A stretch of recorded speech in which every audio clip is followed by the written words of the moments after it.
বাবু ঘরে যাও। তুমি কি নাম মিথ্যা কথা বলে যাচ্ছ? আমি কম্প্রোমাইজ করতে চাইছি। আমি শান্ত হতে পারছি না। কেন? তুমি কি বলেছিলে?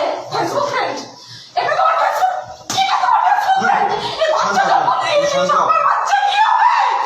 আমার বাচ্চা। শান্ত শান্ত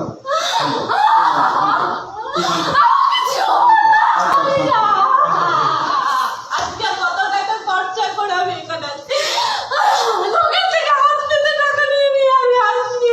তুমি বাচ্চা জন্ম দিয়ে দিয়েছ।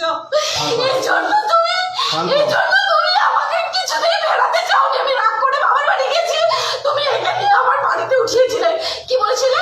আমার বাবা দরজা ভেঙে যায়, তুমি এর সাথে সহবাস করে তুমি বাচ্চা জন্ম দিয়ে। কি শান্ত হবো তোমাকে? আমার কয়দিন ধরে তোমার সাথে কথা হচ্ছে। আমি বারবার তোমাকে বলছি রেকর্ড আছে সব। তুমি ফিরে আসো, সব ঠিক হয়ে যাবে। এটা তোমার বউ বাচ্চা। কেন তুই কি বলেছিলি? তোমার স্বামী এটা করছে, স্ক্রিনশট এসে শ্বশুর শাশুড়িকে ননদকে সবাইকে দেখায়। সবাই বলে তুমি লোকের কথা শুনে চলো। এই বলতে বলতে বাড়িতে ওর বাপ বিয়েটা ধরে আমাকে একদিন মারলো। আমি রাগ করে বাবার বাড়ি গেছি, আমাকে ফেরানোর নাম নেই। 7 দিন পর শুনছি এই মহিলাকে আমার বাড়িতে ঢুকিয়েছে, এর সাথে ছিল। তারপরে এনার বর যখন আমাদের বাড়িতে থ্রেট দিতে যায়, সেই খবর আমার কাছে যায়। ওনার বরের থেকে আমি আরো কিছু প্রমাণ জোগাড় করি। তারপরে এর সাথে উধাও নেই 2.5 বছর পর আমি খুঁজে পেলাম। আর আমি শুনতে পেয়েছি অনেকদিন আগে ওর একটা বাচ্চা হয়েছে। আপনার সাথে আচ্ছা, প্রথমে তো আপনার স্বামীর নামটা বলুন। অরবিন্দ বর্মন। আচ্ছা, আপনার নাম? দীপা রায়। বাড়ি কোথায় আপনার? বাড়ি বালুরঘাটের ডাঙ্গারহাট, কুমারগঞ্জ ব্লক। আমার বাবার বাড়ি, শ্বশুর বাড়ি বালুরঘাটে। আচ্ছা আচ্ছা, তো আপনাদের বিয়ে হয়েছে অরবিন্দ বাবুর সাথে কত বছর হলো? 6 বছর। আচ্ছা, আপনাদের সন্তান রয়েছে? হ্যাঁ, এই শিলিগুড়িতেই ছিল। আমি পাঠিয়ে দিয়েছি, ও থাকতে পারছে না আমাকে ছাড়া। আমি বাইকে দিয়ে পাঠিয়ে দিয়েছি। আচ্ছা, আপনাদের দুজনের সম্পর্ক কবে থেকে এরকম মানে খারাপের দিকে গিয়েছে? আমার প্রায় বিয়ের 2 বছর পর থেকেই খারাপ হতে চলেছে।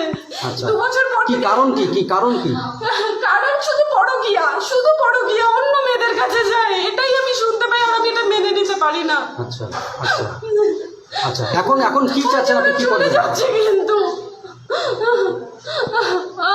এখন? কি চাচ্ছেন আপনি? কি চাচ্ছেন? আমি চাইছি, এই যে ও অস্বীকার করে যাচ্ছে টিল নাও। কালকে অব্দি ওর সাথে ভালোভাবে কথা বলছি, ফিরে এসো। তোমার যদি কোথাও বাচ্চা হয়ে থাকে তুমি ফিরে এসো।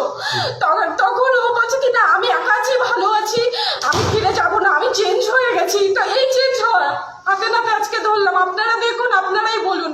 আচ্ছা, তো শুনলাম উনি বলেন আপনাদের একটা আইনি জটিলতা চলছে। হ্যাঁ, কেস চলছে, এগুলো নিয়েই কেস চলছে। এগুলো ও